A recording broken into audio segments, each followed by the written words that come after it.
Full Gear, on était à Newark, dans le New Jersey, très exactement au Prudential Center. Un peu plus de 10 000 personnes étaient présentes, ce qui confirme une bonne forme pour l'événement Full Gear, qui fait plus de 10 000 personnes depuis ces 5 dernières années. Ils ont touché du 12 000 il y a de ça 3 ans.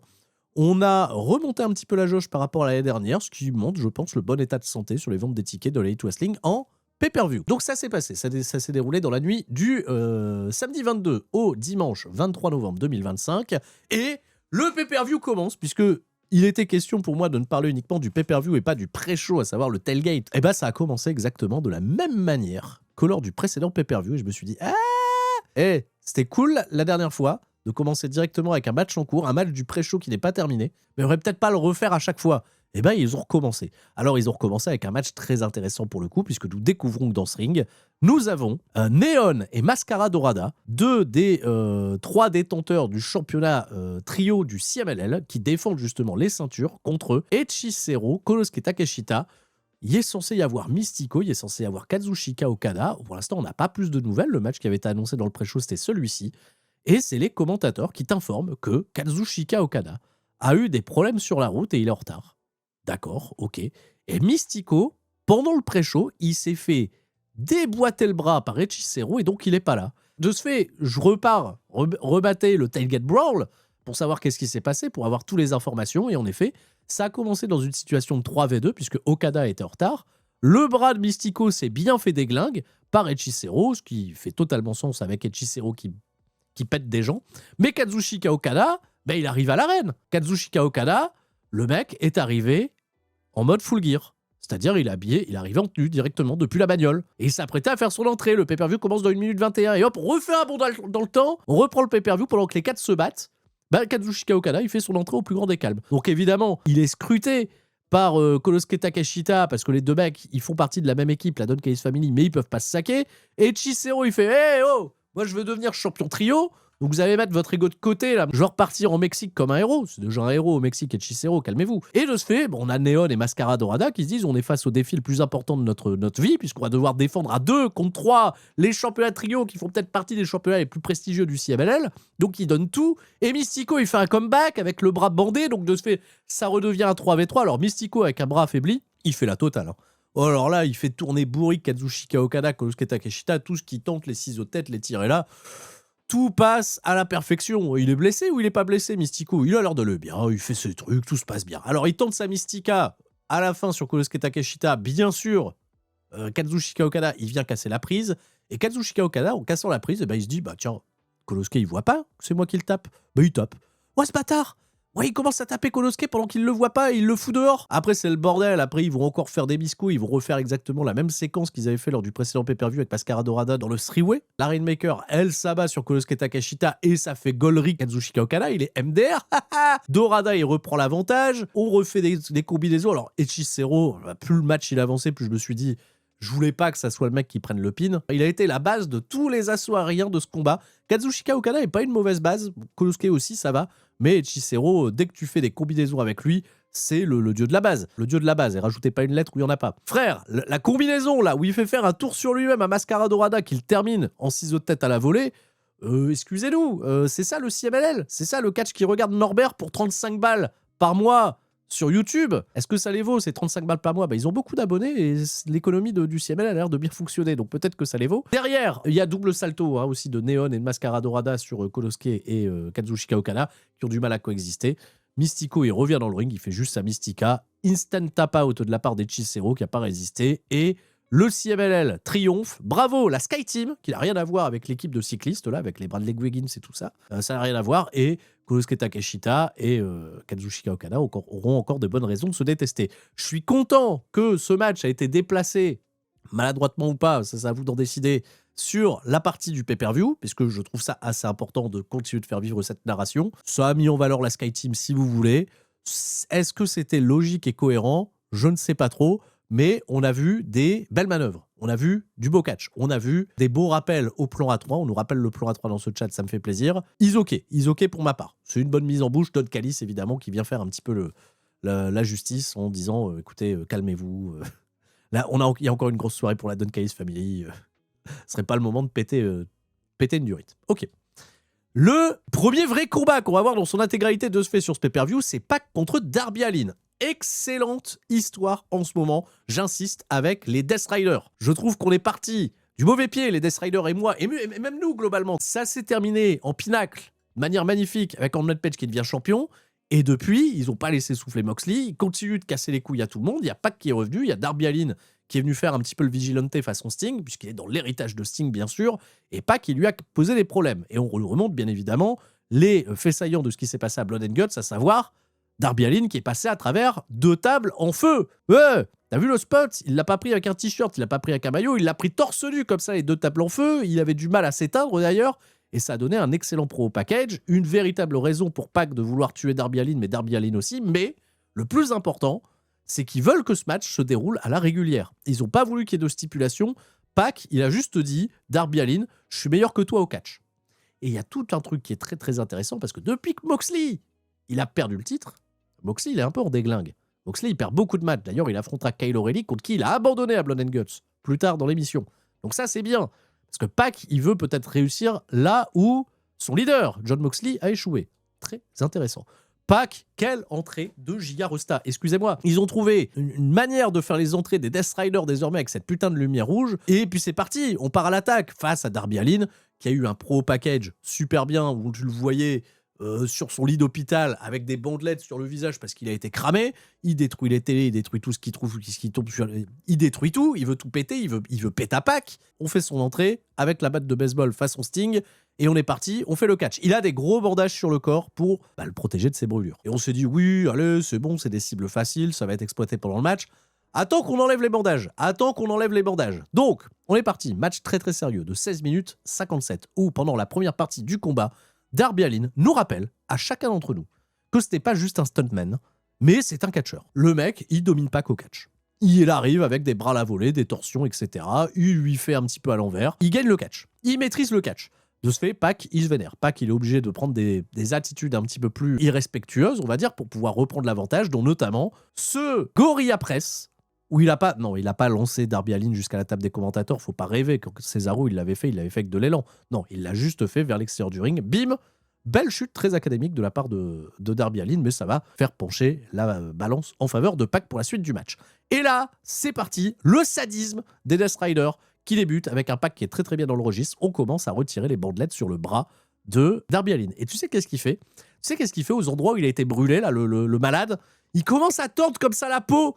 Il a tort comme ça avec ses doigts. Mais on fait pas ça, enfin. Il y a eu une réaction sur ce truc. La réaction du public, elle est plus folle que tous les moves qu'on a vus depuis le début du show. Juste parce qu'on voyait un mec se faire tordre la peau où il a été brûlé. Il lui griffe le dos. Et là, vous voyez quand même sur le corps de Darby Allin que les traces de brûlure, elles sont titanesque. Le mec, il a dû avoir des cloques de zinzin. Imagine, toi, quand tu te brûles, tu t'es déjà brûlé chez toi, t'as fait le con un jour avec un briquet, une allumette, etc. Tu t'es brûlé, t'as retiré ton doigt tout de suite. Et t'as eu une petite cloque derrière ou une brûlure où t'as dû mettre ton doigt comme ça sur un verre froid ou dans de l'eau froide pour essayer de calmer la douleur. Lui, il a plongé dans le feu, Darby Allin. Il a plongé dans le feu. Donc évidemment que ça a mis des séquelles. Évidemment qu'un bump à travers du feu, les gens en ressortent pas indemnes. Et l'autre, il vient torturer ça. Mais c'est zinzin. C'est ma boule. C'est trop bien. On est tous sadiques. On adore le catch, on est tous sadiques. Donc je ressens, évidemment, mon côté empathie développé à 500% de ses capacités, ressent la douleur de Darby Allin pendant tout ce combat. Et je suis là avec lui à chaque fois qu'il a des comebacks. Je me dis, vas-y, Darby, tu vas y arriver. Et est-ce que c'est pas beau de construire des babyface comme ça sur leur souffrance, leur adversité à vouloir combattre les méchants? Et bah, pas que c'est un méchant, pas qu'il résiste aussi. Pas qu'il résiste. Il fait un brutalizer. Darby Allin, il arrive à traîner le pied jusqu'à la corde et c'est incroyable. Darby, il a aussi ses bons trademarks, ça passe aussi, mais à un moment, je l'ai senti, tu vois, sur ce plan-là, ça illustre parfaitement le regard de Pac qui a changé. Et Pac, il est arrivé en mode Pac Prime. Même si Pac Prime, ça restera toujours époque Dragon Gate, 2010-2011, même peut-être avant. Pac Prime, là, oula, et là, ça déconne R. Il a commencé à lui mettre des gigantesques pump kicks dans le visage et il a voulu enchaîner avec son Black Arrow de la 3e corde. Darby, il avait ski, heureusement pour tout le monde. Derrière, il a voulu mettre le Scorpion Death Drop, et ça, c'est très très cool d'avoir fait le callback à comment il a battu Jon Moxley lors du précédent pay-per-view. Il va résister tant bien que mal, Pac, mais, là où il avait promis qu'il n'y aurait pas d'intervention, il n'y aurait pas de gruge, je suis juste meilleur que toi au catch. Wheeler Yuta, que tout le monde déteste, bien sûr. Wheeler Yuta, il est venu faire la petite distraction.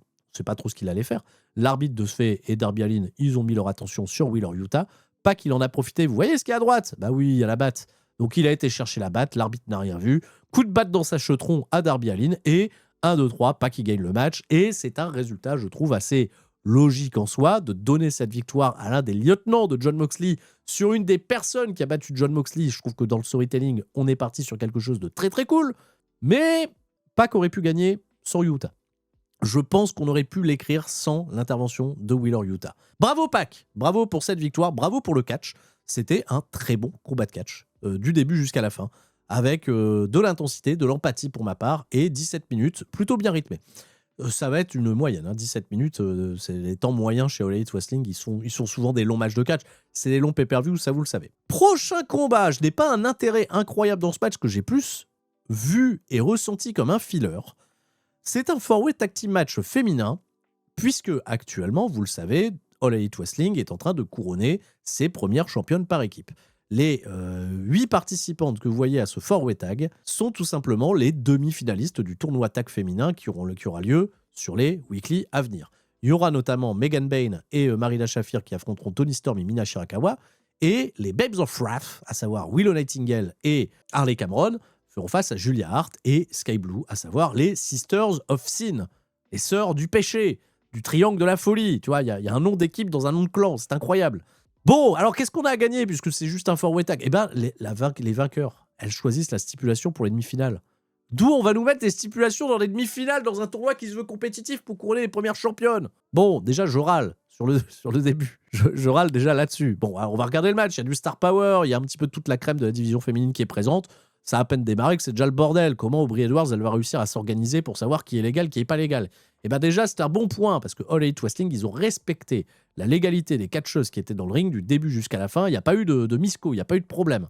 Et ça, je trouve que c'est toujours une prouesse incroyable en termes d'organisation de match de catch, de respecter les hommes légaux du début jusqu'à la fin, jusqu'au pin final. C'est un sans faute. Au début, c'est Toni Storm. Elle se fait péter dans tous les sens par Marina Shafir et Megan Bayne, étant donné qu'elle est en pleine rivalité avec ces deux-là, étant donné qu'elles elles l'ont poutré lors de Blood and Guts et elles ont fait abandonner Mina Shirakawa sous les yeux de Toni Storm qui était impuissante. Il y a tout l'amour là entre Mina Shirakawa et Toni Storm. C'est un petit peu l'angle de romance mignon en ce moment du côté d'All Elite Wrestling. Et Marina Shafir, j'en reparlerai un petit peu plus tard. De l'autre côté, on se règle aussi avec les sœurs du vice et les Babes of Wrath. Voilà, on est d'accord, hein. Willow Nightingale, elle porte Harley Cameron dans le duo. Harley Cameron, c'est pas la plus forte, elle est divertissante, elle a son capital sympathie, c'est une équipe de la sympathie, ni plus ni moins.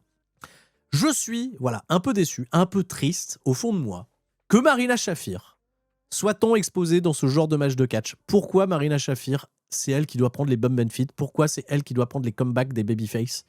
Pourquoi on la protège pas? Pourquoi on protège pas un peu plus son aura, je trouve, assez légendaire en ce moment, au profit peut-être de Megan Bayne, qui était très protégée dans ce combat? Elle a beaucoup bumpé. Je trouve ça un peu dommage au vu de son aura actuelle. Mais c'est pas grave. C'est un point de détail. Il y a eu des gros face-off aussi entre les deux équipes de Hill et j'ai beaucoup aimé comment Megan Bayne, elle s'est un petit peu pris le chou avec Sky Blue et Julia Hart, qui veulent pas se laisser marcher dessus. Megan Bayne et Marina Shafir, elles vont renvoyer les petites filles au placard. Et super angle, ils ont fait le callback de Blood and Guts, ça j'ai bien aimé, avec le... comment elle a appelé ça Putain, sa prise de soumission à Marina Shafir, c'est le Mother Milk, le lait de maman. Bon, ok, très bien, bon, si vous voulez. Le lait de maman, avec Toni Storm qui ne peut pas aller faire le save, mais Mina, elle va s'en sortir quand même, tout va bien. Derrière, il va avoir le relais. Toni Storm, elle va avoir son comeback. Elle a beaucoup dormi pendant tout le match, Toni Storm, mais ça a été plutôt cool. Harley Cameron, elle va récupérer un tag discrètement pendant que Mina Shirakawa a sauté sur tout le monde à l'extérieur du ring. De ce fait, ça se règle entre Toni Storm et Harley Cameron. Évidemment, Harley Cameron, elle va pas faire le poids face à Toni Storm. Bravo Toni Storm, bravo Mina Shirakawa qui vont choisir leur stipulation quand elles vont affronter Megan Bayne et Marina Shafir. Bon, je suis un peu triste qu'il y ait des stipulations dans un tournoi qui se veut compétitif. Voilà. Il y aurait eu ce match, il n'y aurait pas eu ce match, ça n'aurait pas été grave pour ma part. Le calendrier aurait pu faire en sorte que la finale, par exemple, de ce tournoi tag, ait lieu lors de Full Gear.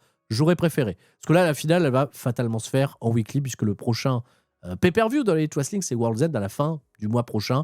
Et là, ils vont être occupés avec le Continental Classic pendant 5-6 semaines, là, les Elite Wrestling, ils sont bien avec ça. Il y a beaucoup de Continental Classic là à venir. Allez, là, on va voir un truc qui va mettre probablement tout le monde d'accord, c'est la défense de titre de Brody Lee contre FTR. Je trouvais que le programme était plutôt bien mené. On va se mettre d'accord, c'était excellent. Non, vraiment, le match est un poulet incroyable qui va durer 20 minutes. J'adore quand on laisse du temps à cette division tag pour s'exprimer. Brodido, ils ont conquis le cœur des gens. Et FTR, bah, c'est une équipe hyper réputée qui est 11 fois championne à travers toutes les promotions les plus importantes au monde. Je ne sais pas pourquoi, il y a eu un promo package juste avant l'entrée de FTR avec Stokely Hathaway. J'ai rien compris. J'ai pas compris le point de ce promo package de Stokely Hathaway qui marche dans une salle, qui regarde des écrans, etc. avec Brodido et tout, genre il est vénère. Je sais pas ce qu'il veut. Donnez-lui du pain, j'en sais rien. C'est une référence au film Belly. Mais je connais même pas le film. Je connais même pas le film. Merci Anto The Kid pour la ref. Je connais même pas le film, je sais même pas de quoi on parle. Très bien. Mais après, j'ai le droit d'avoir une culture de merde, hein, bien évidemment. Ça, évidemment, vous êtes en droit d'avoir une culture de merde. Là, pour le coup, j'ai une culture de merde. J'en sais rien. Alors vraiment, si on savait qu'on allait se diriger vers la fin du règne de Brodido, je pense qu'ils ont respecté leur dernier match. Je pense qu'ils ont respecté les deux hommes. On n'a pas dit, bon, maintenant, c'est à vous, c'est vous qui devenez champion, vous prenez les titres et on se casse. Voilà, c'est pas de Julia contre Chelsea Green.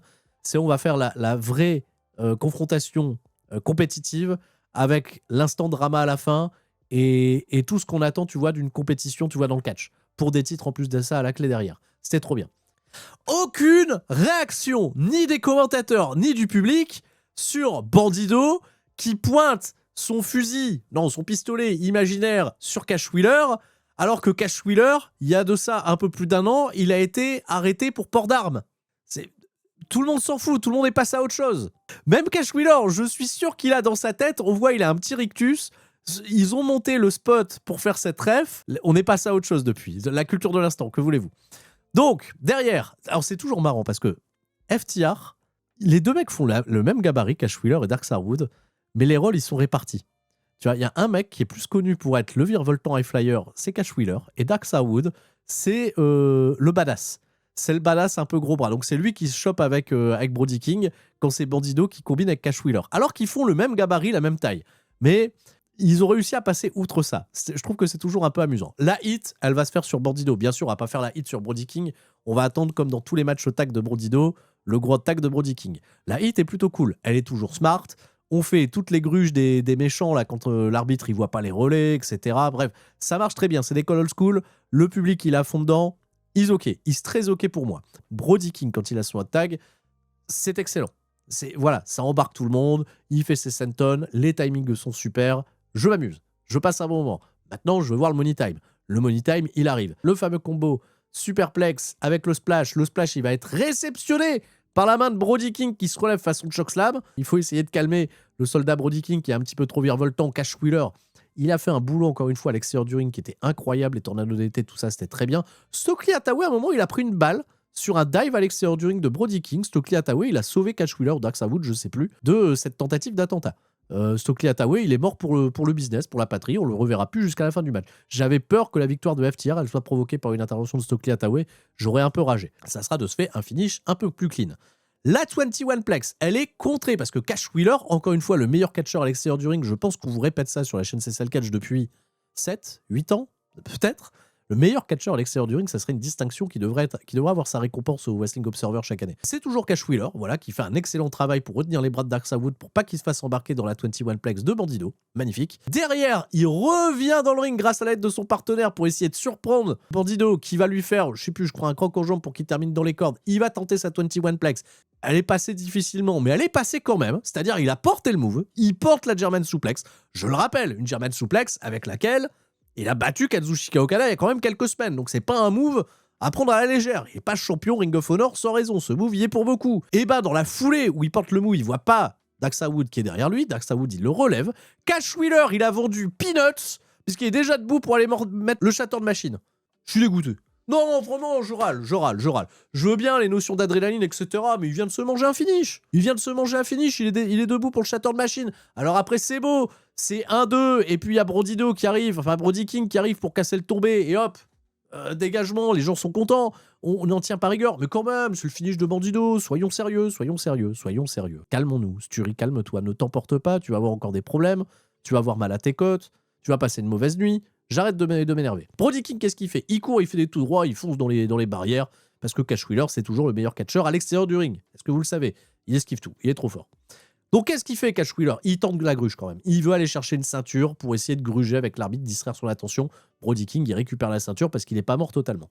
Ils vont réussir à se dépêtrer de tout ça, Brody Doe, et porter leur version à eux du Shattered Machine sur Cash Wheeler. Pardon, c'est sur Dax Harwood vu qu'il n'a pas de cheveux. 1-2, dégagement, très très bien. Au moins, c'est pas que des tombées qui sont cassées. Les heals, ils peuvent être aussi courageux, être braves et se dégager par eux-mêmes. Et il y a une très très bonne réaction de la part du public, encore une fois, là-dessus. C'est des grosses nearfalls dramatiques. Cash Wheeler, alors même depuis l'intérieur du ring vers l'extérieur du ring, c'est le meilleur catcheur à l'extérieur du ring. Il laisse Brody King à l'extérieur du ring, il remonte sur la 3e corde, il va tenter le Doomsday Device, qui fait partie quand même de l'arsenal de prise de FTR avec lequel ils ont reporté des victoires, parce que évidemment, ils rendent hommage au Legend of Doom quand ils font ça. Ils vont se faire contrer façon Naomi Shimaru-Fuji à la Noah. Voilà, avec un gros power slam salto arrière de la part de Mordido, qui retombe sur Cash Wheeler. Et de ce fait, bon, Dax Harwood, il le voit pas. Dax lâche, il tourne pas sa tête. Dégagement contre 2-2. La tension sur ce contre était folle. Je rappelle, Naomi Shimaru-Fuji a sorti ça contre les Briscoe à la Noah à la fin des années 2000. Je ne sais pas si ça a été couronné le meilleur finish de toute l'histoire du catch, mais c'était un final exceptionnel. Allez voir ce match. C'était trop bien. C'est trop bien la Noah. 1-2 dégagement. Parce que Cash Wheeler, bah, c'est aussi le meilleur catcheur pour se dégager. C'est le meilleur tout le temps, Cash Wheeler. C'est pas possible. Il vient sauver son pote parce que Brody King, il revient à l'assaut. Il vient l'enterrer, là. Il vient lui mettre une grosse sleeper pour essayer de l'endormir. Et là, Dax Harwood, il nous sort le Spike Pile Driver sur le prendre pour se débarrasser de Brody King. De ce fait, Bandido, il est seul contre les meufs de FTR. Derrière, ils vont lui faire une double souplesse. Le mec, il va se dégager. Ils vont lui faire le Spike Pile Driver. Et il se dégage, Bandido. Il se dégage. Est-ce que c'est pas fou? Les gens sont debout au Prudential Center. Ils sont debout. Ils se disent, putain, c'est qui ce Bandido? Mais si, ils savent tous qui c'est. Mais il est incroyable. Il nous fait tout, Bandido, ce soir. Il est vaillant, il est courageux, il veut pas abandonner ses championnats par équipe. Et bah c'est beau. C'est ça qu'on veut voir, de la compétition avec des gens qui abandonnent pas. Le barreau d'honneur. Bandido, il se relève face aux membres de FTR. Il leur pointe d'abord les pistolets. Puis après, les doigts d'honneur. J'en ai rien à foutre. Bam, Shattered Machine. On n'en parle plus. 1, 2, 3. Parce que Brody King, il peut pas revenir malheureusement. Parce que Cash Wheeler, il surveille ce qui se passe à l'extérieur du ring. Parce que c'est le meilleur catcheur également pour surveiller ce qui se passe à l'extérieur du ring. Cash Wheeler, bravo à lui. Bravo à lui. FTR, son champion. C'est le choix logique si tu dois accueillir Christian Cage et Sexter Castle plus tard dans la saison. Mais on a respecté le règne de Brody Doe. Bravo messieurs. Bravo pour du grand match par équipe qui me rend fou. Bravo à vous. C'est bien. C'est bien. Alors là, les frères, on va râler. Hein. Là, je vais râler. Attendez, Gauntlet Match, on est parti pour déterminer le premier champion AEW national. Encore une fois, je ressors la tech. Comme ça, on m'en parlera plus. Il y a trop de ceintures chez Elite Wrestling. J'en ai rien à foutre. C'est un moyen d'écrire des histoires, de tenir des fois certains catcheurs en dehors d'autres rivalités potentielles. Si c'est un moyen d'écriture qui leur permet de s'y retrouver, moi, ça me va. L'idée, c'est que ça soit aussi un clin d'œil à la légendaire NWA. Le titre, il va être défendu sur plein de territoires à travers le monde. Donc, c'est un championnat national défendu à l'international. C'est ce qu'ils voulaient faire au début avec le championnat international. Bon, les takes, il y a trop de ceintures, il n'y a pas assez de ceintures. Je m'en bats les couilles. Je m'en fous. Je m'en fous. Les deux premiers participants de ce Gauntlet, Casino Gauntlet Match, donc je rappelle, il y a 21 participants potentiels, il y a une entrée à durée indéterminée. Ils sont très clairs là-dessus à l'Elite Wrestling et ça me va très bien. C'est pas des entrées à intervalles réguliers, c'est des entrées indéterminées. C'est quand on décide. Il y a quelqu'un qui rentre. Le premier qui fait un pin dans ce match, eh ben, il devient champion. Voilà. Donc peut-être tout le monde ne rentre pas. Et d'ailleurs, jamais personne ne rentre. C'est pour faire des spots. C'est pour faire des happenings. C'est un match à happening. Voilà. Faisons des happenings. Le championnat national, il est là. C'est une copie conforme. Vraiment, ils ont juste mis AEW à la place de NWA. C'est une copie conforme de l'ancien championnat national de la NWA qui était jaune mais pas rouge. Et la ceinture rouge, c'était le championnat de la télévision autrefois de la NWA. Exactement, vous pouvez prendre des photos, vous les mettre juste à côté, etc. D'ailleurs, la vraie NWA, qui utilise, je pense encore ce genre de modèle-là pour certaines de leurs ceintures, je sais pas si c'est une pique, je pense qu'ils sont pas en bon terme. Je pense que NWA et AEW ne doivent pas être en très très bon terme après ce move. Mais bref, le clin d'œil est là. Je ne sais pas après à qui appartient la propriété intellectuelle de NWA. Peu importe. Ok, voilà le Earth Syndicate. Donc ils vont commencer aux places 1 et 2, puisqu'ils ont tous les deux remporté des combats pour débuter à ces spots-là, qui les avantagent, parce que plus tôt tu rentres dans ce genre de compétition, plus tu as de chance de gagner le match. Et donc ils font leur entrée ensemble, Shelton Benjamin et Bobby Lashley, et pendant je ne sais pas combien de temps, peut-être 1 minute, peut-être 2 minutes, j'ai pas sorti le chrono, les mecs vont faire du touche-touche. Ils vont jouer à touche-touche. Ils vont juste se toucher les doigts, faire semblant de faire un peu de lutte, mais ils font rien, ils font que dalle. Et le chrono se termine. Et il y a rien, ils sont juste contents de se faire un petit peu de touche-touche. Non mais bon, bande de feignants, ils foutent rien. Ils foutent rien, et hop, le prochain qui arrive, c'est Ricochet. Et Ricochet, en plus, il est en programme contre les deux, justement. C'est l'ennemi numéro 1 du Hurt Syndicate. Ils font, oui, les mecs, normalement, ils devraient s'entretuer pour devenir champions. Ils s'amusent à faire touche-touche, mais ça fait peut-être partie de leur stratégie. Ils voulaient juste se mettre à deux, attendre, voilà, patiemment, que le prochain arrive pour lui casser la gueule. Et Ricochet, il fait, ça va pas se passer comme ça. Et ben, ça va pas se passer comme ça, parce que Toa Linoa et Kaon, ils sont venus attaquer le Hurt Syndicate, puisqu'il n'y a pas de disqualification dans ces Casio Gauntlet match. Ils sont venus les poutrer à l'extérieur du ring, à travers les escaliers, etc. Ils les ont bien poutrés. Hein. Ils ont bien poutrés, en tout cas, bien poutrés. Moi, je pensais que c'était une attaque comme ça, voilà, histoire de donner un petit peu le momentum à Ricochet. Mais vu que les gars vont dormir pendant 15 minutes, je pars du principe que c'était une bonne attaque. Et ils repartent. Il y a le petit comité d'arbitres qui raccompagne Kon et Linoa chez eux. On va rester chez vous. Je dis toujours Linoa, je m'excuse à cause de Final Fantasy VIII. Que voulez-vous? Qui est le prochain à rentrer? Eh bien, le prochain à rentrer, excellent move de la part de All Elite Wrestling, puisque c'est Claudio Castagnoli, qui jouit d'une cote de popularité au sein des Death Riders en ce moment qui est très intéressante. Et étant donné que tout le monde s'attend à ce que les Death Riders ils se retournent contre Jon Moxley, on ne sait pas qui ça ferait popper au final. Est-ce que ça ferait popper Jon Moxley qui tournerait face ou Castagnoli? Ou peut-être que ça n'arrivera jamais. Mais Casta, en tout cas, qui arrive pour confronter Ricochet, les gens étaient ravis. Surtout que Casta, il réussit son entame de match. Alors là, Casta, l'autre, il saute dessus, il l'interceptionne. European Uppercut. Derrière, il est parti, il va faire un tour du monde. Il a été à une vitesse incroyable sur son Giant Swing. Vas-y, on se fait plaisir. Les manchettes à l'européenne, tout ça, c'est du bonheur. Il y a un petit quand même. Ricochet, c'est quand même pas un peintre. Il a quand même un petit retour, il a un petit comeback, mais c'est déjà l'arrivée du prochain participant. Et pas de bol pour Ricochet, vraiment la victime, puisque c'est Daniel Garcia. Et on a encore la musique des Death Riders, etc., avec Daniel Garcia qui arrive par le public. Et situation de 2v1 à gérer compliquée. Orange Cassidy arrive ensuite pour faire le save. Pas vraiment, en fait. Il vient pour casser la gueule de Ricochet, lui aussi. Mais il vient se péta aussi avec les membres des Death Riders parce que Orange Cassidy, la conglomération, les Death Riders, on n'est pas véritablement copains. Petit callback, hein, voilà, aux affrontements très très cool qu'il y a eu récemment entre Claudio Castagnoli et Orange Cassidy, notamment quand il se fait tirer par le Slibar. J'aime bien, on aime bien, on s'amuse, on rigole bien. Wheeler Yuta est le prochain arrivé. Ça, c'était très très bien de lui faire un face-off avec Orange Cassidy, étant donné qu'Orange Cassidy était le précédent mentor de Wheeler Yuta à l'époque des Best Friends. Bon, pour ça, il faut avoir suivi All Elite Wrestling depuis longtemps, mais ça fait toujours plaisir de faire ces petites piqûres de rappel. Donc Orange Cassidy, il est dans la merde, c'est des situations de 3v1, les Death Riders, ils déroulent, mais personne ne veut gagner le match pour le moment. Il y a Ricochet, à un moment, il pense qu'il fait partie de l'équipe. Voilà, il fait, ah ouais, vous cassez la gueule d'Orange Cassidy, trop bien les Death Riders, on est ensemble, pas du tout. Tiens, manchette à l'européenne, on calme Ricochet, c'est l'ending gag. Mais voilà, on est dans un combat que personne veut reporter, personne veut devenir champion, personne ne tente de tomber. Qu'est-ce qui se passe? Après, il y a une avalanche de babyface qui arrive. Des babyface qu'on aime bien, ils font des bons moves, voilà, je vais pas dire que c'est random, mais il y a Kevin Knight qui arrive, il y a Roderick Strong. Voilà, si je dois commenter de l'action, c'est du bon catch. Ça fait des bons moves. Mais je m'attarde sur Mac Davis, parce que lui, il est pas babyface. Lui, il fait partie de la Don Callis Family. C'est d'ailleurs le seul membre de la Don Callis Family à être présent dans ce match. Et Don Callis, il a bien choisi Mark Davis parce qu'il nous a fait une succession de pile drivers plus beaux les uns que les autres. À un moment, Mark Davis, on va se mettre autour d'une table. Lui qui me fait penser, attendez, quand je reprends le cliché là, vous trouvez pas qu'il fait penser un peu à Mike Knox à l'époque de WWE? Le talent en plus, hein, bien sûr, parce que Mike Knox n'a jamais été le catcheur du siècle. Mais Mark Davis, il me fait penser, avec le temps, là, il me fait penser à Mike Knox. Je ne sais pas pourquoi. Peut-être l'ossature, etc., la carrure. Mais par contre, il est fort. Il est super fort, Mark Davis. Il nous a sorti des pile drivers dans tous les sens. Et lui, il veut gagner le match. Il tente d'être tombé. Merci. Ah là là. Super. Enfin quelqu'un qui veut gagner le match. Il gagne pas le match pour autant. Il y a dégagement. Et voilà Speedball. Ah bah ouais, Speedball. Et ça s'est pas bien passé. Il a perdu contre Shelton Benjamin. Tout le monde sur Internet le traite de geek. Attendez, respectez Speedball McBailey, enfin, nous on le surkiffe. Donc peut-être que c'est le grand moment de Speedball, c'est peut-être le favori de beaucoup d'entre vous pour remporter ce championnat national. Peut-être qu'il s'est fait poutrer par Shelton Benjamin en weekly pour nous dire, eh ben écoutez, on fait un petit truc, on prend les gens à revers et il devient champion. On sait pas.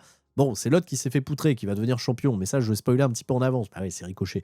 Jet Speed. Ah mais ils ont un problème. Jet Speed, à un moment, ils arrivent pas à se mettre d'accord pour savoir qui fait le tomber. Ils veulent tous les deux être champions, donc de ce fait, voilà, ils se confrontent un petit peu, ils se font des petites séquences, les gens sont contents de les voir s'affronter.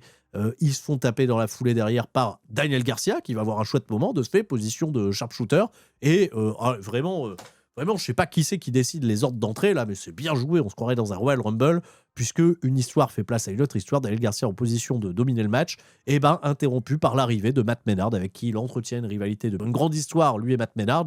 Matt Menard, de ce fait, il vient, il tape sur Daniel Garcia, il se barre backstage, voilà, et on verra plus Daniel Garcia. Et derrière, oh là, face-off! Et les Face of Project, là, Mark Davis et Claudio Castagnoli. Alors j'ai très hâte, hein, faites ça quand vous voulez, les frères. Mais ça se fera pas maintenant, puisque bah, on les avait oubliés, eux. V'là Shelton Benjamin et Bobby Lashley. Bah ça fait un quart d'heure qu'ils sont en train de pioncer ces deux-là depuis qu'ils ont été projetés dans un escalier.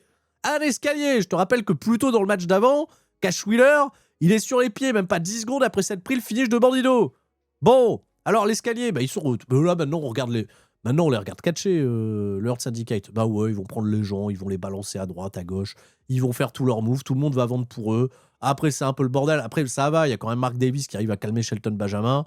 On revient un petit peu dans une séquence où tout le monde fait ses finishes à tout le monde. Et Ricochet, c'est le plus malin, puisque plus personne va rentrer. Ricochet, c'est le plus malin, il a été opportuniste. Il met sa lariat à Kevin Knight, il fait le tomber, il remporte la victoire, 1, 2, 3, et c'est tout. Voilà, c'est tout. Il y a eu du bon storytelling dans ce match, il y a eu des trucs plutôt cool, il y a des choses qui font pas toujours beaucoup de sens. La formule du Casino Gauntlet Match, c'est une formule, je trouve, qui s'essouffle peut-être un petit peu. C'est bien pour faire des happenings, c'est bien pour donner de l'action, mais on en voit beaucoup. Ça devrait être préservé, les Casino Gauntlet. Ça devrait être une fois tous les ans. Peut-être 2 fois par an à la limite, mais vous en faites beaucoup avec les Casino Gauntlet. Peut-être un peu trop. Vous pouvez pas refaire des multi-man matchs genre 6 mecs à une échelle, et puis voilà, tu vois, des trucs un peu plus classiques, voilà. Une fois par an, c'est très bien. Vous en avez fait beaucoup. Il y en a eu combien cette année des Casino Gauntlet? Il y en a eu quoi? 6, 7? C'est bien pour les retours de catcheurs. Évidemment, c'est des matchs à happening.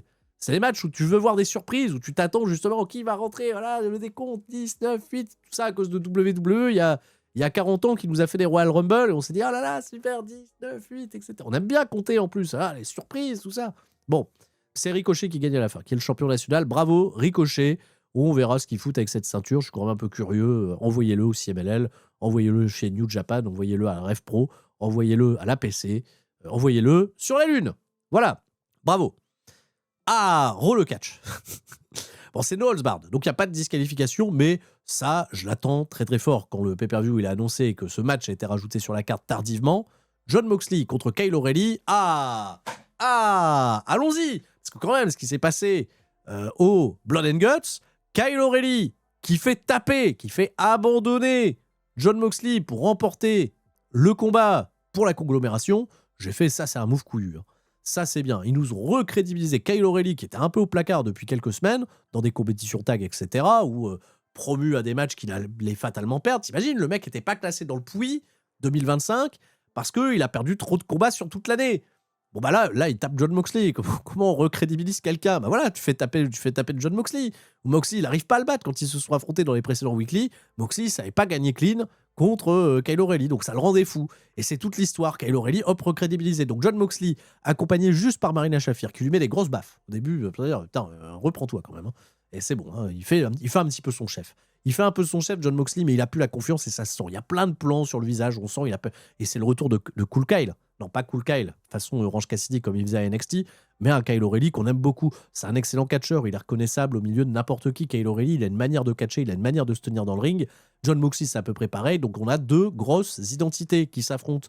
Et c'est bien, ça embarque le public. Donc c'est un no holds barred, c'est-à-dire il peut y avoir du catch qui part un peu en couille, mais au début, on essaye de se régler pour savoir qui est le meilleur. Et Moxley, il est trop prétentieux. Il est beaucoup trop prétentieux, Jon Moxley. Il met les mains dans le dos en disant alors, Kyle O'Reilly, là, alors gamin, là, vas-y, alors. Et Kyle O'Reilly, de ce fait, il lui fait mal. Il est con aussi, Jon Moxley.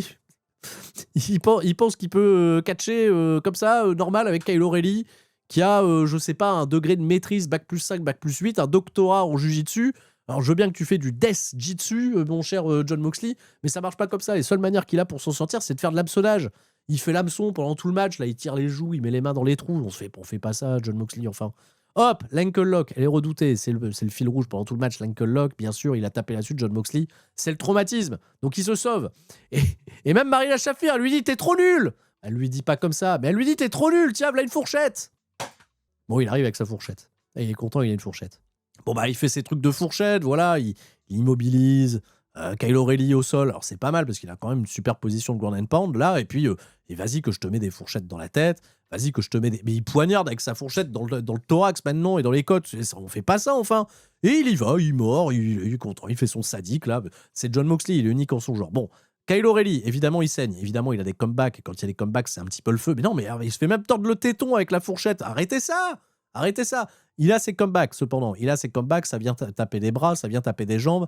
Moxley ne cesse pas faire. À un moment, ils sortent une chaîne, ils font des trucs épiques là, avec les chaînes où ils essayent de se mettre dans des positions de bulldog et tout. Bon, ça pose le climat du truc compétitif, mais Kyle O'Reilly, évidemment, malgré la fourchette, il tient tête à Jon Moxley. Quand il se venge et qu'il lui met aussi des coups de fourchette, qu'on voit le sang la pisser sur la tête de Jon Moxley, c'est satisfaisant. Voilà, je n'ai pas d'autres mots, je suis pas hémophile, pensez aux hémophiles, mais pour moi, c'est très satisfaisant de voir Kyle O'Reilly s'en sortir.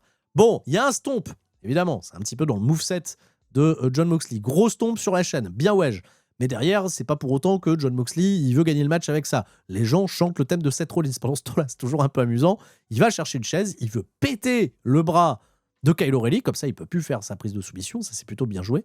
Et son ciblage au niveau du bras, très très cool. C'est dommage qu'il y a tout un match qui raconte une histoire avec le bras, là aussi, 1 heure après ça. Mais bon, j'aime bien quand il y a des body parts, c'est que c'est bien exploité, que c'est respecté dans la storyline. Il lui pète le bras avec la chaise. Waouh, hyper préoccupant. Bryan Danielson à la table des commentateurs. Oh non, Kyle O'Reilly, il pourra plus porter sa prise de soumission. Il va peut-être plus tout simplement pouvoir conduire une bagnole. J'en sais rien. La situation est dramatique. Et là, putain, il n'est pas con ce Kyle O'Reilly. Il se prend une Kimura et il essaye de résister en attrapant son slibard. J'ai jamais vu ça. J'ai trouvé ça trop trop bien. Frère, il attrape son slibard. Bon, à un moment, il le lâche. Mais pour résister à la Kimura, il attrape son slibard. Wesh, c'était trop bien. C'est les petits détails. J'aime bien les petits détails. Tu vois, je suis là, tu sais, je suis le gros border de catch. Là, j'aime bien ça, j'aime bien. Bien, bref. Allez, hop. Il se fait retourner derrière. La Kimura, elle est contrée. Bam, on tente des roll-up pour passer en ankle lock. Putain, c'est la galère. On est obligé d'attraper les cordes. Marina, aide-moi, Marina, aide-moi. Et ben, c'est chaud. Il le ramène au centre du ring. Marina, elle va rien faire. Et Kyle O'Reilly, malgré son bras en moins, il va encore une fois faire tap out Jon Moxley. Il est content. Il est content. Ça, c'est Kyle O'Reilly. Là, mais vraiment le soulagement. Mais moi, je suis monté, je suis là, je suis debout. J'ai fait, mais quel move de zinzin. Ils l'ont fait taper par 2 fois Jon Moxley. Jon Moxley, il est encore perdu. On s'en fout. Il est bulletproof. Jon Moxley, il peut perdre autant de matchs qu'il veut. Ça restera toujours Jon Moxley. Ça restera toujours une menace, une star à plein d'endroits. Mais là, il est en train de distribuer l'overness qu'il a glané là pendant toutes ces années à plein de gens derrière.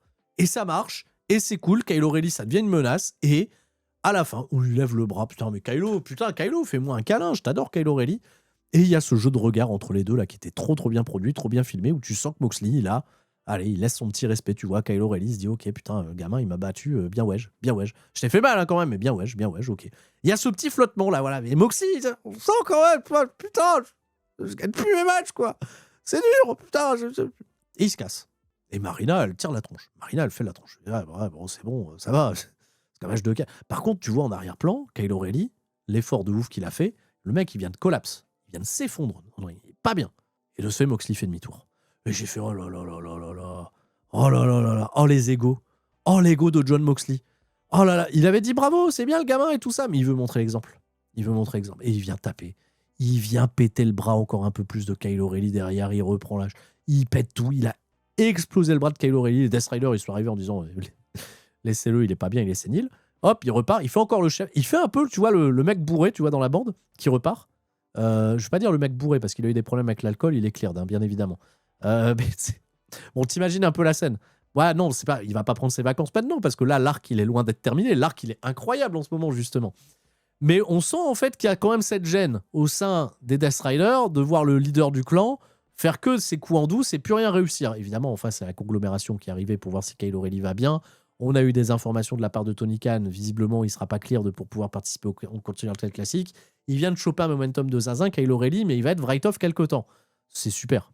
Les jeux de regard à la fin, quand Moxley se barre et Casta qui s'interroge, qui se pose des questions, il y a eu une promo backstage qui n'a pas été diffusée pendant Full Gear. Elle a été diffusée sur les réseaux sociaux uniquement.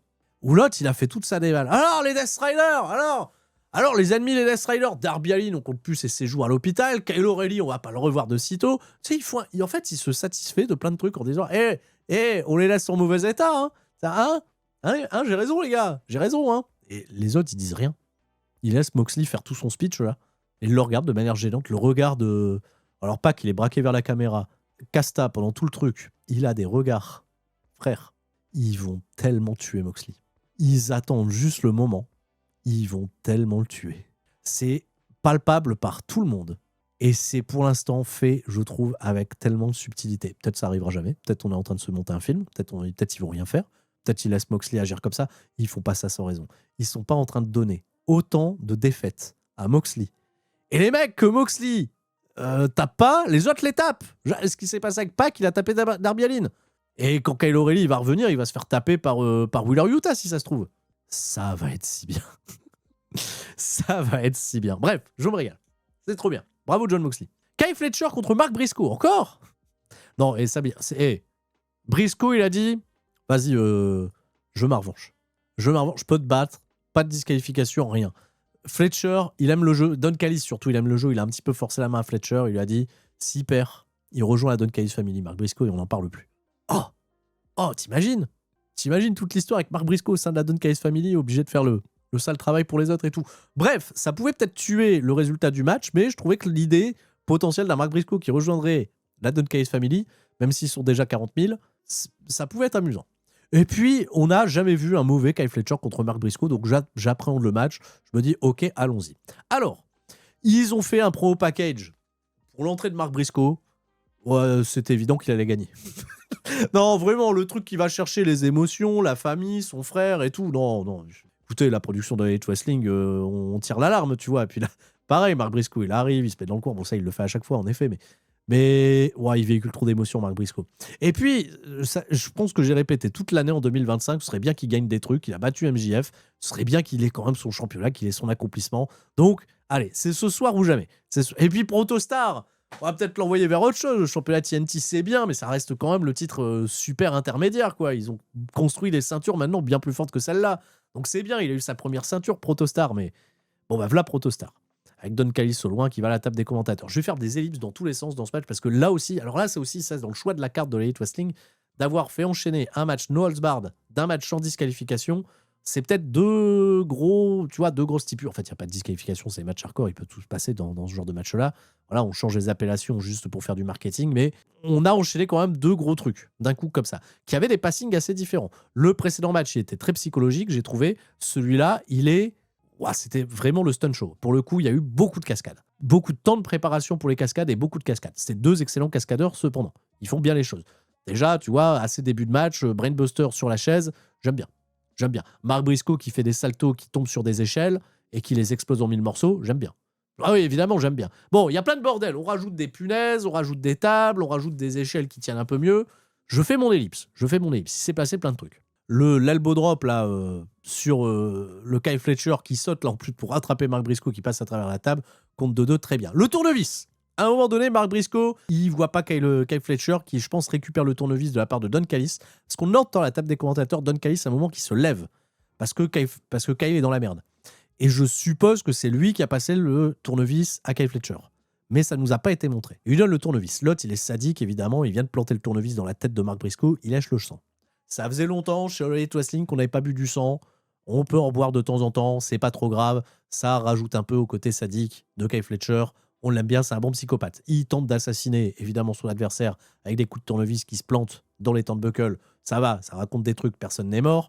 Derrière, Mark Briscoe, il veut tenter son froggy elbow. Kyle Fletcher, pour s'en sortir, il pousse l'arbitre dans les cordes. Hop, Mark Briscoe, il tombe. Qu'est-ce qu'il fait Kyle Fletcher à votre avis? Il va rechercher son tournevis. Et il vient le mettre dans le sens inverse dans le turnbuckle. Si tu comprends pas ce que je dis, une image vaut mieux que 1000 mots. Quand cette image, elle a été diffusée sur l'écran géant du Prudential Center lors de Full Gear, les gens, il s'est passé un silence. Et là, ils vont pas faire ça quand même. mais c'est sadique. Et puis l'autre, son finish, c'est un brainbuster sur le turnbuckle. Ils veulent Et le plan après ça, c'est cette gueule, tu vois. Cette gueule-là de Kyle Fletcher. J'adore. Oh non, vraiment, c'est un film d'horreur ou quoi? Qu'est-ce qui se passe? Alors évidemment, il va... Mais non, évidemment qu'il va se ressortir, Kyle Fletcher. Enfin non, Mark Briscoe. On va pas tuer les gens, ils vont pas mourir. Donc, on s'en sort, Mark Briscoe, mais Kyle Fletcher récupère son tournevis, il lui plante encore quelques coups dans la tête. Bon, Mark Briscoe, derrière, il va pouvoir se venger, il va mettre aussi un coup de tournevis sur la tête de Fletcher, etc. Et... le spot final, après ça, alors juste ce spot-là, c'était hyper drôle de le raconter parce que c'était quand même particulièrement visuel pour le coup. Crucifix Powerbomb, comme vous voulez, depuis la deuxième corde, à travers une table sur laquelle il y avait des barbelés. Et on a fait le double underhook pile driver le Jay Driver si vous préférez, pour rendre hommage à Jay. Et Mark Briscoe a battu Kyle Fletcher au bout d'un match qui a duré très exactement 24 minutes et 49 secondes. Il me semble que c'est le match le plus long ce soir à Full Gear. Oui, c'est le match le plus long. Et une libération globale dans le public. Les gens étaient heureux. Voilà. Et franchement, on a une bonne pop de Babyface. Vraiment, la super bonne pop de Babyface. Peut-être les gens, ils se sont dit, ils vont pas faire gagner Kyle O'Reilly et Mark Briscoe coup sur coup, etc. Eh ben, écoute, double réaction. Kyle O'Reilly qui fait taper Moxley. Grosse pop de Babyface. Mark Briscoe qui bat Kyle Fletcher. Grosse pop de Babyface. C'est mérité. J'ai pas vu beaucoup de gens se plaindre alors que Kyle Fletcher, il fait un petit peu partie des chouchous des gens qui regardent l'Elite Wrestling. Voilà, parce que gros heel, etc. Mais il va être construit pour aller faire d'autres trucs désormais. Et ça va être intéressant, on aura déjà des pistes plus tard. Mark Briscoe, en effet, il prend le titre, mais derrière, comment il va se comporter en tant que champion de TNT, quelle dimension il va avoir. Il va avoir une nouvelle ceinture d'ailleurs, on va lui donner une nouvelle ceinture avec un style un petit peu camo. C'est pas mal. On revient un petit peu aux ceintures customisées pour le championnat TNT, ça me va. Bravo, Mark Briscoe, c'était bien. Intérêt très très faible pour ma part pour ce match, mais bon, ça doit raconter l'histoire des $1 million, hein, voilà, des Young Bucks qui sont fauchés, qui ont été obligés de rejoindre la Don Callis Family. Alors attention, ils n'ont pas rejoint encore officiellement la Don Callis Family. C'est s'ils ont l'argent, si la Don Callis Family les aide à gagner l'argent, donc à leur prêter déjà Josh Alexander. Et pourquoi Josh Alexander? Parce que c'est celui qui a blessé Kota Ibushi, qui va être out pendant 2 ans au moins. Et comme Kota Ibushi, c'est l'amoureux de Kenny Omega, de ce fait, ça devient une histoire un peu plus personnelle. Donc, si les Bucks gagnent $1 million à se partager et ils rejoignent la Don Callis Family. Ok. Kenny Omega, il fait alliance avec les Jurassic Express, étant donné que les Jurassic Express, ils feudent avec les Young Bucks. Ils étaient là, on ne savait pas trop quoi faire, voilà. Mais il y a une histoire sous-jacente à tout ça, c'est les Bucks et Kenny Omega. Est-ce qu'ils peuvent redevenir amis? Est-ce qu'on peut reformer l'élite? Est-ce qu'ils peuvent redevenir des copains? Bon, il y a une autre question que je me pose, dans quel état de forme physique est Kenny Omega, qui a sorti un gros match à All-In, en effet, contre Kazuchika Okada, mais qui est quand même un petit peu en dessous de certaines de ses performances. Ça se sent par endroits. Surtout dans les matchs tag qu'on a vus en weekly, tout ça, on fait ah bon. Eh ben c'est un chouette match, mais c'est peut-être, allez, avec le four-way tag féminin pour lequel j'avais pas un gros intérêt, c'est peut-être le moins bon match de la soirée. Avec celui-là, voilà, je les mets à peu près au même niveau. Donc les Young Bucks, ils veulent de l'argent. Josh Alexander, j'ai expliqué pourquoi il est important dans ce match-là. Jurassic Express, voilà, il y a le côté feel good, etc. Mais est-ce que ça ira beaucoup plus loin? Peut-être la division par équipe. Peut-être qu'ils vont affronter FTR avant le retour. Peut-être qu'il faut les mêler. Voilà, il faudra les sortir de cette histoire-là et les mêler désormais à Edge et Christian quand ils reviendront. Ça sera peut-être un petit peu plus pertinent, je pense. Et voilà Kenny Omega. Bon, Kenny Omega, grosse aura, etc. Tout va bien. Alors Kenny Omega, au début, il le préserve pendant longtemps avant qu'il apparaisse dans le ring. Comme ça, on maximise la réaction des gens quand il reçoit un tag et qui vient s'en prendre au bras des frères Jackson. Alors avec les frères Jackson, il fait du catch, ça reste compétitif. Dès lors que c'est Josh Alexander, ça devient un petit peu plus personnel, physique, entre les deux. Et de ce fait, très très hâte qu'on fasse du Josh Alexander Kenny Omega dans The World en AV1. Il fait plus Rob Flip au-dessus des cordes, bah non, il fait Tope Conilo. Il fait un somersault plancha, exactement. Ah, il fait plus Rob Flip Terminator comme avant. Ça, tu vois, pour la baisse de forme physique, il fait d'autres trucs encore très bien, Kenny Omega, mais on va plus être aussi exigeant, je pense, en termes de qualité in-ring pour Kenny Omega qu'il fut un temps. Les gens vieillissent. Super spot en fin de match, parce que je vais faire des ellipses. Il fait une série de chokeslam, Luchasaurus, dont celui-ci qui atterrit directement dans le dos de Josh Alexander. J'ai eu très très peur. Après, il y en a un qui fait un salto arrière là, sur l'autre Bucks, et il fait un salto arrière lui-même. Bref, il est incroyable, Luchasaurus. On se règle encore entre Josh Alexander et Kenny Omega. Ça a été le gros fil rouge de tout ce match. Les spots classiques entre les Bucks et les Jurassic Express, avec les Rana et tout ça, c'est très joli. Et BT Trigger, parce que l'argent c'est plus fort que l'amitié pour les Young Bucks, et ben bim, on pète Kenny Omega. Il y a des saves, vous inquiétez pas. On fait le countdown to l'extinction, derrière il y a des saves, vous inquiétez pas. Josh Alexander, il a quand même sauvé le cul des Bucks sur ce move-là, parce que les Bucks sur le countdown to extinction, normalement c'est 1, 2, 3. Heureusement. Superbe move, double Cordalins Doomsday Device de la part de Monsieur Jungle Jack Perry Boy. Je sais plus, il y a trop de noms maintenant, c'est compliqué. Et les deux, ils font Naomi Marufuji comme Bandito tout à l'heure. Ils retombent sur leur panard. Ils mettent des super kicks à tout le monde. Trop fort les Bucks. Série de super kicks, en veux-tu, en voilà. Il y en a dans tous les sens. Et, ah merde, Josh Alexander. Esquive de Jungle Boy. Josh Alexander, il s'en mange un. Et Jungle Boy, voilà, cette esquive, elle va donner une séquence importante pour la fin de match. Une séquence qui va me faire râler d'ailleurs. Il retombe directement sur les épaules de Kenny Omega, qui porte son One Wing Angel. De ce fait, Josh Alexander, on est d'accord, il est out. Mais les Bucks, malgré tout, remportent la victoire après leur BT Trigger sur Jack Perry, est-ce qu'on est d'accord? On est d'accord. Bravo les Bucks, ils repartent avec l'argent. Ils ont été valeureux sur la fin de match. Ils ont fait des belles séquences. C'est bien. Et là, putain, Josh Alexander, il remonte sur ses panards à la même frame que Kenny Omega. C'est d'ailleurs Josh Alexander, le premier, qui va venir péter Kenny Omega après que la Don Callis, elle se radine pour dire bravo, vous avez gagné l'argent. Il vient de se prendre Wayne Edgel. Et l'autre, normalement, il est censé être un peu plus frais, Kenny Omega, ou il est juste vieux. Je comprends plus rien. Donc, les Bucks, ils se cassent avec Don Callis. Ils voient pas ce qui se passe dans le ring. Il y a Josh Alexander et tout la Don Callis Family qui casse la gueule de Kenny Omega. Jungle Boy et Luchasaurus, je sais pas où ils sont en congé, j'en sais rien. Les Bucks, ils se retournent, ils font bah attendez, mais ah non, mais rien, c'est rien, ils sont en train de lui péter la cheville parce qu'on l'aime pas, voilà, c'est Kenny Omega. Ah mais les Bucks, ils font bah ouais, mais bon, c'était pas ce qui était convenu dans la manière de vous rejoindre, etc. Ils font les héros. Les Bucks, ils font les héros. Il y a pas une pop de fou parce qu'ils font les babyface. Il y a pas une pop de fou. C'est pas pire, pas mieux. Ils font les héros. Mais tout le monde voyait la réconciliation arriver là avec Kenny Omega, donc c'était peut-être un peu trop anticipé. Donc ils viennent faire les héros. Hop, ils dégagent tout le monde. Luchasaurus et Jungle Boy, alors qu'on s'est quand même envoyé des lettres de mort, des menaces, etc. Bah en fait, allez, on se serre la main. Tout le monde est bon. Merci, merci les Bucks, vous êtes redevenus des gentils. Bon, bah ils sont redevenus gentils. Mais Kenny Omega, quand il voit les mains tendues des Young Bucks, il tape dans les mains, genre, j'en veux pas de vos serrages de main, je veux pas de tout ça. Faisons un câlin. Et je suis très triste. Parce que la réaction des gens, c'est ouais, ils sont à nouveau copains, l'élite, ouais. Pas pire, pas mieux. Moi, j'ai pas popé de fou. Ouais, je vois Stadino qui met j'ai popé de fou de mon côté, l'élite is back, mais j'ai pas ressenti cette énergie-là. J'ai pas ressenti cette émotion-là. Tu sais, c'est pas du tout le câlin de. C'est pas le câlin de Kota Ibushi et Kenny Omega des années auparavant.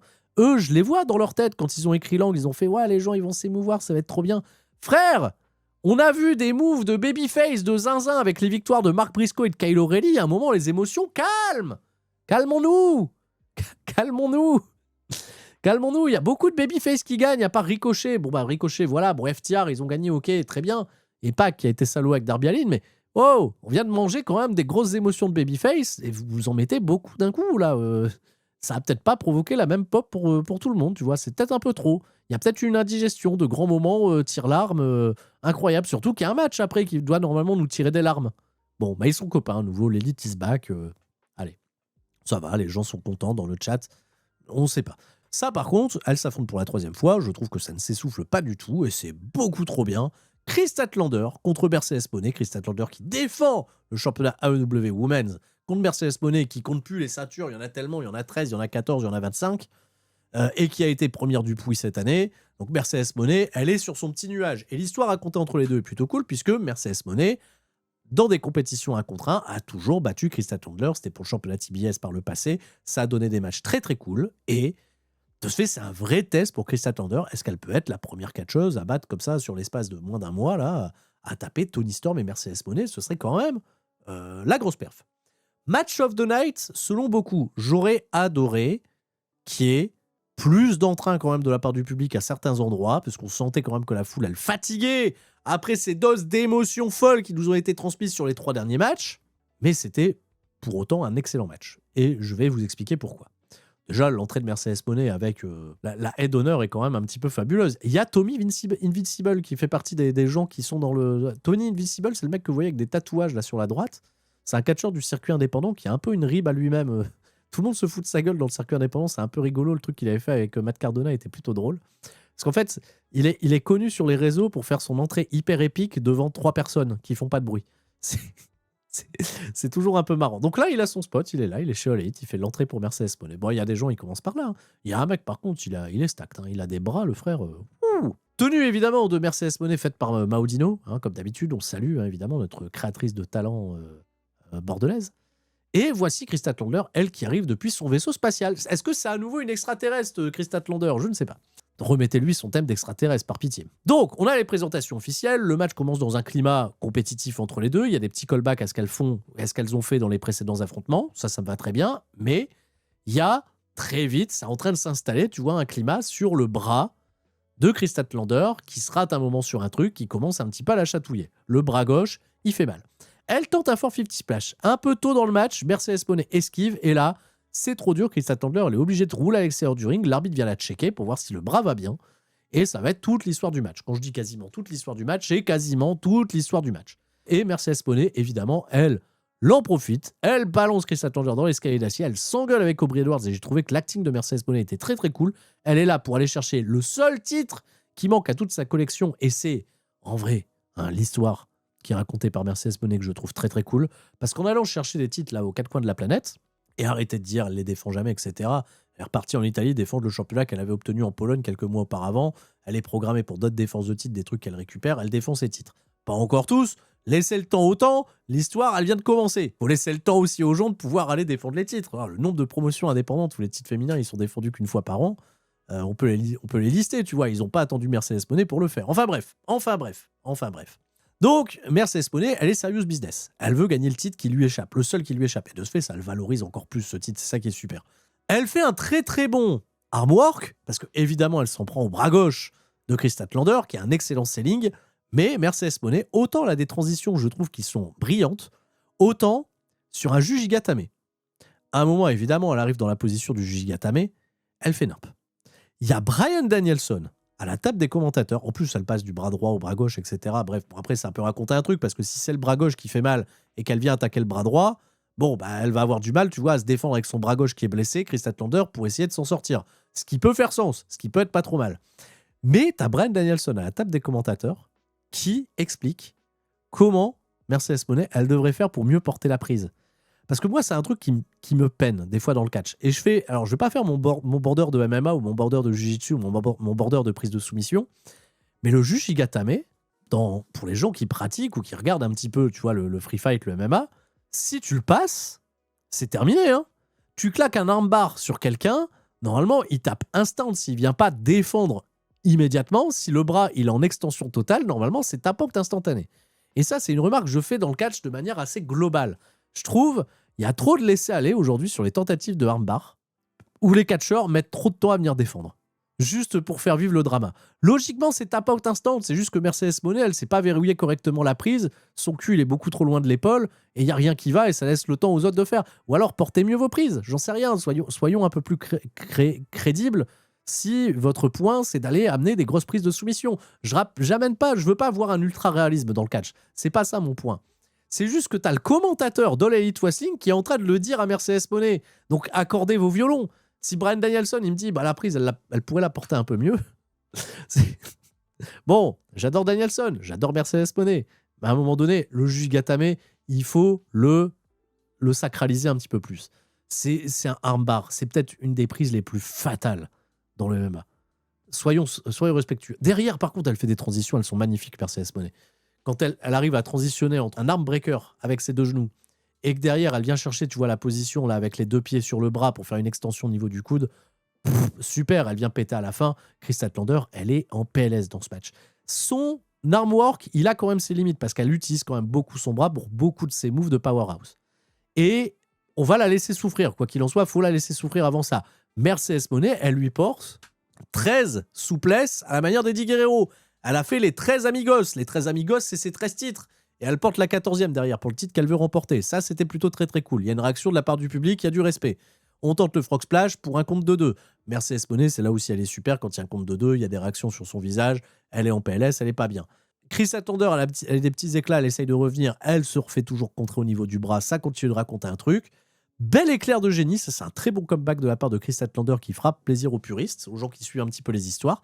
Elle vient caser. Bailey to Bailey, elle enchaîne avec un back statement pour un petit peu rentrer dans le cerveau de Mercedes Moné. Tu vois, c'est un petit peu ses prises qui se retournent contre elle. La prise de Bailey, qui est la meilleure amie de Mercedes Moné, ça tout le monde le sait.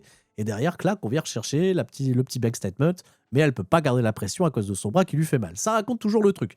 Là, franchement, brio, je ne sais pas si ça avait été pensé avant ce move, mais les commentateurs qui illustrent ça d'une manière incroyable, l'autre, elle fait Eddie Guerrero, Mercedes Moné, et Chris Statlander, pour contrer Eddie Guerrero, elle fait Dean Malenko depuis le coin. Elle fait le Gutbuster depuis la deuxième corde, comme le faisait à l'époque Dean Malenko sur Rey Mysterio. Incroyable, j'ai trouvé, de faire l'association Dean Malenko et Eddie Guerrero et de rendre un petit hommage aux années 90. Magnifique. Là, c'est chouette. Là, on raconte des choses avec le bras. Avec le bras pété de Chris Statlander. Son finish, c'est une espèce de tombstone ball driver où elle barre une jambe. Je sais plus comment ça s'appelle. Elle n'arrive pas à la porter parce que son bras lui fait mal. Donc elle est obligée de lâcher la prise. Et elle lui tourne le dos. J'arrive pas à la ramener. Mais Mercedes Moné, elle est au sol.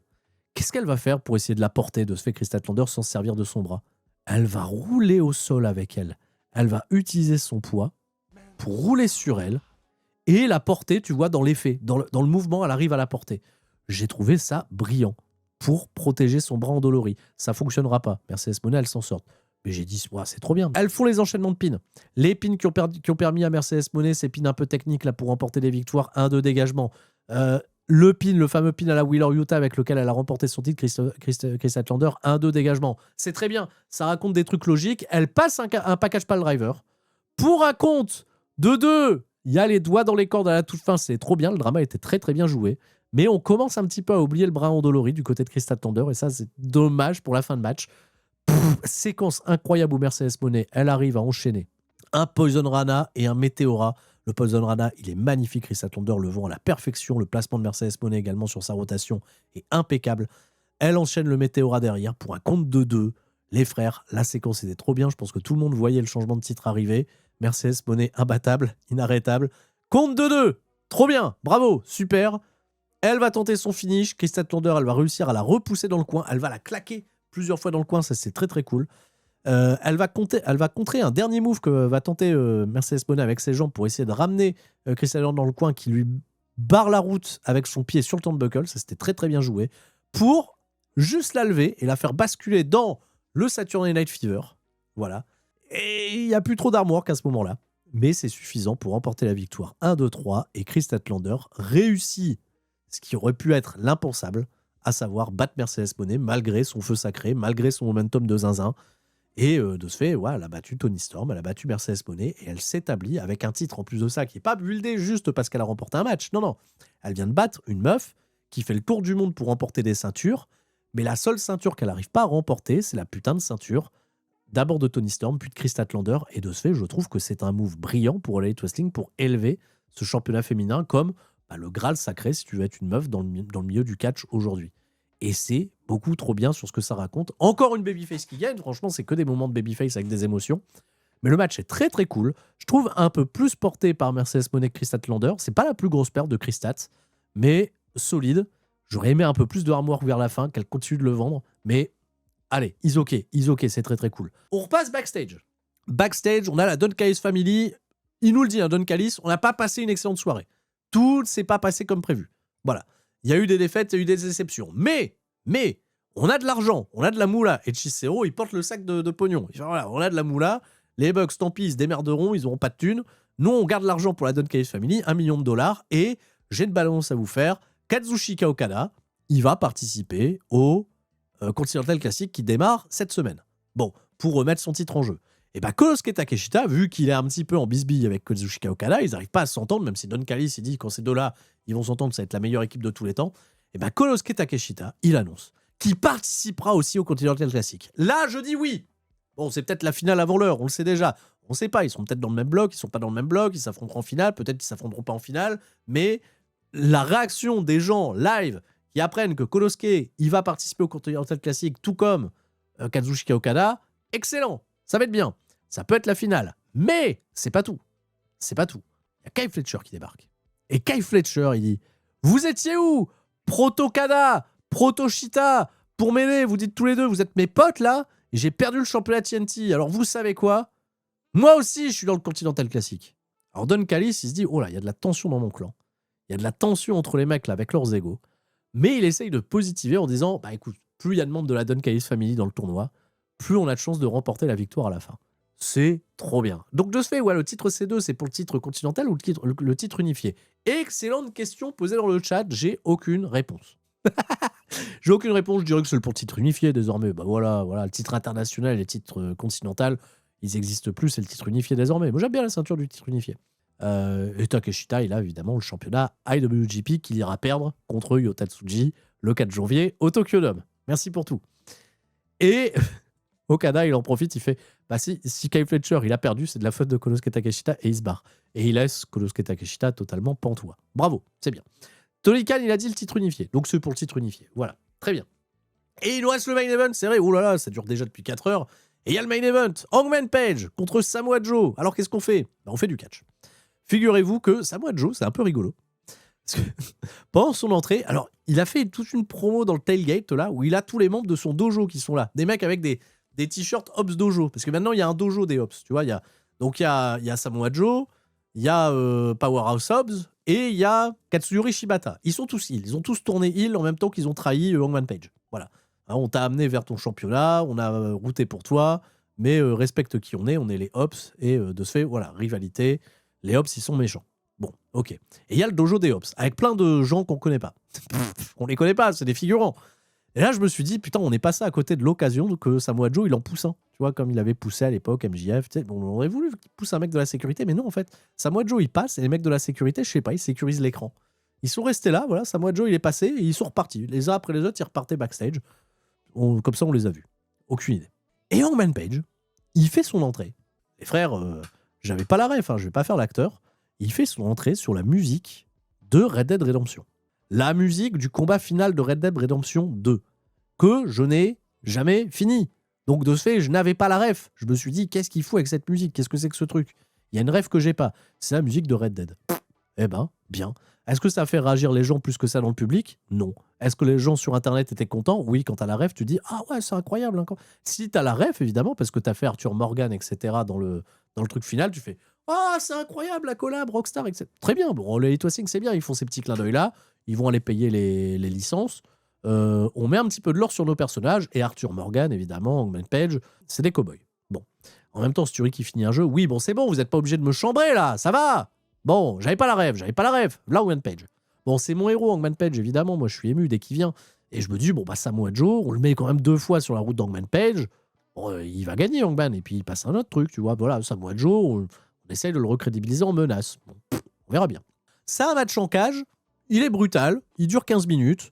J'ai pas grand-chose à signaler, à part que ça se rentre bien dedans. C'est plutôt violent, c'est plutôt rude. Je suis un peu fatigué, je vous le cache pas, dans ma lecture. À un moment, Hangman Page, il enlève sa botte pour mettre des coups de botte dans le coin, mais avec sa botte dans sa main, donc c'est un peu rigolo. Moi, ça me va, très bien. Il y a un plan de caméra, parce que, bon, évidemment, ça saigne un petit peu chez Elite Wrestling, vous le savez. Samoa Joe, il pisse très vite le sang. Et d'ailleurs, il va perdre beaucoup de sang. Hein. Sur ce match, ça va être un peu rude, hein, les images.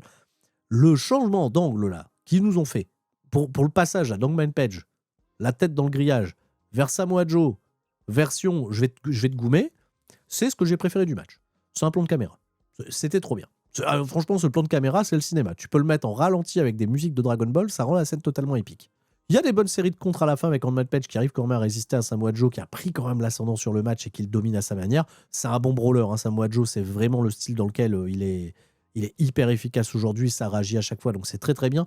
La Coquina Clutch aussi, elle a beaucoup fait réagir quand Samoa Joe, il se la prend de la part de son rival du moment, à savoir le champion Hangman Page, très très cool. Et il va tenter le Dead Eye. Et je trouvais que c'était un petit peu tout pour envoyer les shenanigans, parce qu'évidemment, c'est un match en cage. Le vieil adage, il fonctionne aussi bien chez WWE que chez All Elite Wrestling. On fait un match en cage normalement pour pas qu'il y ait d'intervention. Il y a toujours des interventions dans les matchs en cage. Bah oui, décidément. Bon, bah ok. Bon, alors le Dead Eye, il peut pas passer parce qu'il y a Katsuyori Shibata qui est venu gauler la ceinture pour venir provoquer Hangman Page. Bon, Hangman Page, de ce fait, il a lâché sa prise. L'arbitre, il les regarde. Merci au passage à Abel et à Jojo Nolofi pour les 16 mois d'abonnement. Merci beaucoup pour les soutiens. Bon, heureusement, il y a Eddie Kingston qui arrive pour dire à Shibata, tu descends, Shibata. T'as déçu le monde entier, Shibata, avec ton attitude de pas gentil, là. Alors que Shibata, quand même, c'était la sagesse incarnée. Voilà, maintenant, c'est un méchant, c'est un Hobbs. Bon, donc, Eddie Kingston, il déboîte Katsuyori Shibata. Mais pendant ce temps-là, l'arbitre, lui, il a le dos tourné à l'action. Il voit pas ce qui se passe. Alors, il se fait rentrer dedans. Il y a un ref bump. Bon, il y a un ref bump. Maintenant, il y a un ref bump.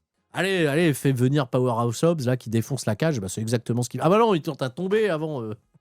Hangman Page, il tente à tomber. Mais il faut bien qu'il tente à tomber. Il fait le dada, il tente à tomber. Mais il n'y a pas d'arbitre pour compter. Ah là là, les babyface, ils sont trop idiots. Et voilà Powerhouse Hobbs qui déchire la porte là, de la cage à main nue. Il arrache les chaînes, Powerhouse Hobbs, parce qu'il est Powerhouse Hobbs. Il est trop fort. Il se prend un coup de pied dans les couilles, à peine il rentre.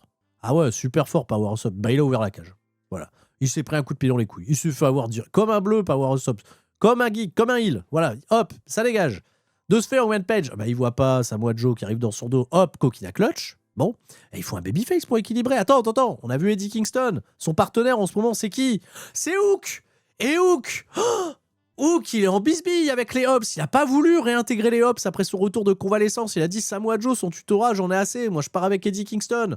Alors, bah, je l'attends, mais il arrive pas encore maintenant parce qu'avant ça, bon, bah, Hangman Page, il arrive à se débarrasser un petit peu de Samoa Joe. Il l'envoie dans le coin qui a été dénudé. Et puis il va profiter que la cage elle est ouverte pour faire une buckshot lariat. Buckshot lariat, mais il n'y a pas d'arbitre pour aller compter. Mais voilà Hook. Hook, il arrive avec son beau maillot orange, comme dans la Team Taz. La Team Taz, il était heel à l'époque de la Team Taz. T'as vu le truc arriver? Et il réveille l'arbitre. Et l'arbitre, réveille-toi. Hangman Page, il doit gagner son match. Je suis Hook, je suis ténébreux. Et Hook, il prend la ceinture. Et il a son petit regard de con. Il a son petit regard en coin. Et j'ai fait, bah, vas-y, lâche ça. Lâche ça, gamin, arrête. Arrête, non, c'est Hangman. Fais pas ça, Hangman. Puis Samoa Joe, je pensais que, putain, il met le coup de ceinture à Hangman Page. Il enlève sa veste. Et c'est un Hobbs. C'est un Hobbs depuis le début. Bah lui, pour le coup, c'était vraiment un Hobbs. Et là, gros, bouh. Oh non, c'est un Hobbs. Bon, bah c'est un Hobbs. Hook, c'est un Hobbs. Bon, je préfère voir Hook en heel, je vous cache pas. En babyface, on avait peut-être atteint ses limites. Et, bah ouais, Samoa Joe, il en profite derrière Muscle Buster. Et Paul Turner, il s'est réveillé. Et un de droit. Ah ouais, putain. Merde. Samoa Joe, il est devenu champion. On n'y croyait pas. Qui a pronostiqué ça sur Univers Prono? Moi, je l'ai pas pronostiqué. Les gens qui ont pronostiqué la victoire de Samoa Joe, je vous tire mon chapeau parce que celle-là, j'y croyais pas. Et bah, Samoa Joe, il te le recrédibilise avec son deuxième run de champion. De ce fait, le run de Hangman Page se termine de manière, je vais dire, cohérente par rapport à ce qui a été raconté dans le match. Puis ça crédibilise de ce fait les Hobbs comme les Hobbs. Hein, voilà, puisque c'est les Hobbs. Ils s'appellent les Hobbs. Il fallait s'y attendre à ce qu'ils tournent huile à un moment donné. C'était pas les Hobbs pour être juste les babyface. Bon, c'est devenu les Hobbs. C'est carrément les Hobbs de la compagnie désormais. Bon, bah, Samoa Joe, il est content, il a saigné, mais il est champion. Bon, après, Samoa Joe, champion, on dit pas non. Samoa Joe, c'est quand même un grand monsieur de cette discipline. C'est un grand monsieur de la profession. Et on enlève la cage. Il y a tout le dojo des Hobbs qui arrive et qui font la fête avec le champomis pour Samoa Joe. Donc, il y a plein de geeks qui sont là. On les connaît pas, les mecs. Mais bon, ils sont là, ils célèbrent avec Hook, avec Power of Subs qui se tient la bite, peut-être, j'en sais rien. On l'a pas revu, Power of Subs, j'en sais rien. Katsuyori Shibata, on n'a pas de nouvelles. Je crois qu'il est là pour célébrer quand même. Et Hangman Page, il y a juste sa carcasse qui est là et on se dit, putain, il n'y a plus de copains. Les lumières, elles s'éteignent. Et là, hop, elles se rallument, il y a une maison qui brûle. Oh merde. Quoi? Déjà? Retour de convalescence? Bah attendez. Joe, il en revient pas ses yeux. Le plan sur Joe, il est incroyable. Qu'est-ce qui se passe? Déjà, il voit plus rien, Joe, il y a du sang partout. Et ben, il y a Prince Nana qui est là. Et ça dit Who's House. Et Prince Nana, il dit bienvenue dans le Money Time, je sais pas qu'est-ce qu'il veut. Bienvenue dans l'argent. Et là, Swerve Strickland. Mais pas avec le même thème d'entrée! Oh non, vous avez enlevé... Bon, le nouveau thème d'entrée, on verra bien. Le travelling caméra était incroyable. La production vidéo, elle régale. Ils ont fait avancer Swerve lentement, de manière épique, vers le ring. Il aurait pu venir aider Hangman Page qui s'est fait déboîter juste avant. Mais là, dans ma tête, je me dis, bah, il vient peut-être pas aider Hangman Page. Qu'est-ce qu'il vient foutre en réalité? Pourquoi il arrive à ce moment-là? Et là, je vois Samoa Joe qui est là et qui fait, tu le veux? Tiens. Surtout qu'il arrive avec la maison qui crame.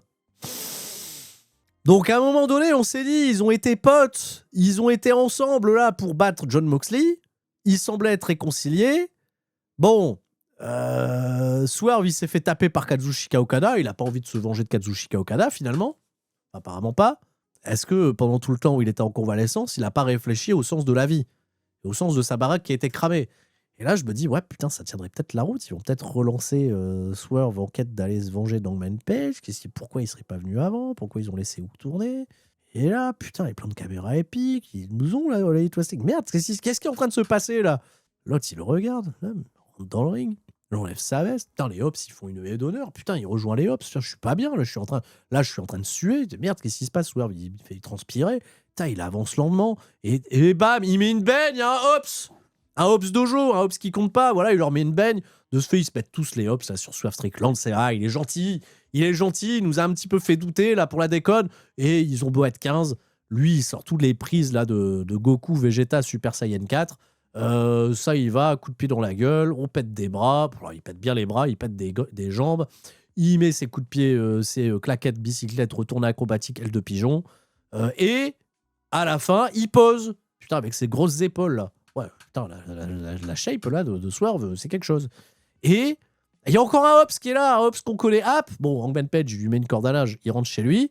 Et il vient poser Hangman Page. Alors, est-ce qu'il va poser à côté de Swerve? Et hop, s'ils sont en train de se barrer, ils ont fait leur damage. Et ben, il pose à côté d'Hangman Page. Et là, t'as Sangoku, Vegeta, contre, je sais pas moi, Freezer et le commando Ginyu. Là, j'en sais rien. Inventez l'histoire que vous voulez. Ça sera la prochaine narration. Alors, est-ce que c'est l'histoire la plus palpitante en ce moment chez All Elite Wrestling? Je sais pas, c'est à vous d'en juger. Il y a beaucoup d'histoires qui peuvent être appréciées. Des histoires qui peuvent être un petit peu plus vues main card, main event, upper mid card, etc. J'ai l'impression All Elite, ils construisent vraiment des tableaux différents sur leur programme. Tu vois, je suis pas arrivé avec Samoa Joe, Hangman Page comme le truc le plus excitant de la soirée. Le retour de Swerve, il fallait bien que ça se fasse. Voilà, bon, il vient avec Hangman Page, je se fais l'image, elle est belle. Ça a été tourné de manière épique. C'est pas non plus le truc qui m'excite le plus chez All Elite Wrestling. Et puis putain, Swerve, il vient pas se venger de Kazuchika Okada pour son comeback. On laisse le temps à Konosuke Takeshita et Kazuchika Okada de se rencontrer. Bon. Mais la tête à la fin d'Hangman Page, elle est incroyable. Bah, moi, je serais furieux aussi. Bah, si Swerve, il était là, pourquoi il est pas venu plus tôt? Ça sera tout pour moi, pour cette review de Full Gear. Je passe un bon moment. Je suis amusé. J'ai regardé en plusieurs fois parce que je suis pas dans la meilleure des santé. Will Ospreay, on sait pas quand il revient. On souhaite le plus vite possible.